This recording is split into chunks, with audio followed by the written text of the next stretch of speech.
Le vin tendre. Avez-vous déjà entendu cette expression très bizarre et qui pourtant a quelques résonances dans le monde du vin?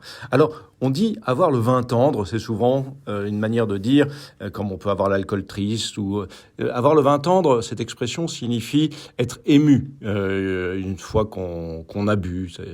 Voilà, avoir cette relation, le vin nous rend ému. Alors c'est pas du tout ça en fait.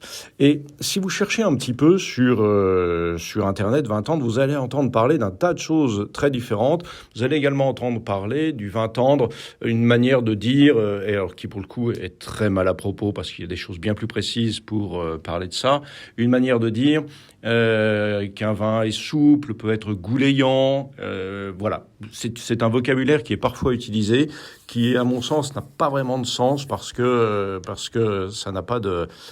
enfin, le mot gouléant, souple, sont des choses qui sont très particulières, qui n'ont rien à voir avec, même les deux mots entre eux d'ailleurs, gouléant et simple, ont des significations différentes.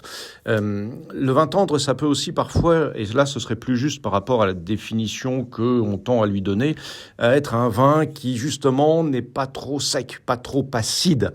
Alors vous savez qu'au restaurant, c'est une chose dont je me suis beaucoup rendu compte, c'est que les gens ne savent pas, faute de formation évidemment, et ça on peut le comprendre, ne savent pas qualifier le vin, et souvent on nous dit pas trop sec, pas trop fruité, pas trop sucré, pour dire des choses qui ne sont pas du tout en rapport avec la terminologie exacte. Alors il nous faut toujours trouver un peu ce que le client veut dire derrière, et le vin tendre, eh bien c'est aussi une expression qui parfois remplace le côté où on veut dire pas trop acide, pas trop sec, voilà. Alors réellement parlant, le vin tendre, c'est une catégorie qui tend à exister de plus en plus depuis un certain temps. Voilà, si je vous ai mis en illustration une image du capitaine Haddock, c'est pour vous dire un peu ce que j'en pense. Le vin tendre, en fait, c'est un vin qui est, vous savez, dans les vins blancs, vous avez le vin sec, le demi-sec, le moelleux et le liquoreux. Et là, vous montez en taux de sucre. Eh bien, en fait, le vin tendre, c'est plus ou moins entre le vin sec et le vin demi-sec. Voilà, c'est un vin qui d'ailleurs très souvent ne titre pas très haut, rarement plus de 10%.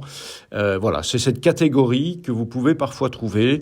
Effectivement, si vous cherchez un vin qui est un peu moins d'acidité, qui tire plus sur une certaine rondeur. Mais enfin, très honnêtement, si vous voulez vraiment un vin qui ait moins d'acidité et qui n'ait pas trop de sucre non plus, partez sur un vin blanc qui a eu une malolactique, par exemple, c'est blanc de Bourgogne, ou un vin blanc du Sud, des cépages qui ont vu le soleil, où là, vous aurez plus de rondeur, sans forcément avoir plus de sucre résiduel, sans forcément perdre également en saveur, c'est vraiment le mot qui convient, en saveur, en structure, en épaisseur. Voilà, ma petite remarque sur les vins tendres, un mot qui tend à être à la mode, sans doute parce que les gens ont peur un peu de l'acidité dans le vin blanc. Ça aussi, c'est quelque chose sur lequel je pourrais revenir. Voilà, si cette petite précision vous a plu, n'hésitez pas à mettre le fameux pouce bleu sur la vidéo. Ça aidera d'autres personnes à voir cette vidéo. Et puis, si vous voulez aller plus loin, n'hésitez pas également à suivre les formations ou à vous abonner aux pages Instagram, par exemple, où tous les jours, je vous donne quelques petits conseils gastro-œnologiques.